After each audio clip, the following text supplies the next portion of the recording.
Hey, what's up everyone, and welcome back to our YouTube channel. This video will be a tutorial on how to disable Microsoft Edge from automatically starting up when opening your computer.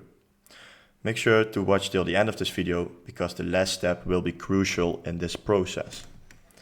So you probably encountered when using Microsoft Edge that once you open your computer, the Microsoft Edge application will automatically start.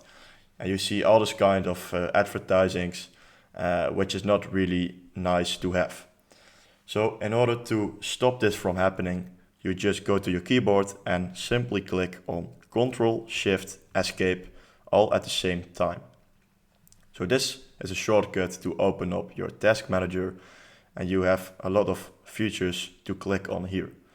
However, we click on the Startup button, and now here you see a list of all kinds of softwares that are automatically started up when you open up your computer.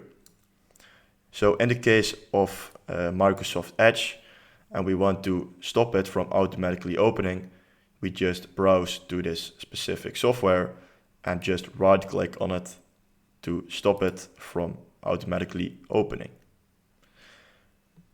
I hope this video was helpful for you. If it was, please make sure to subscribe to the channel, and I will see you in the next video.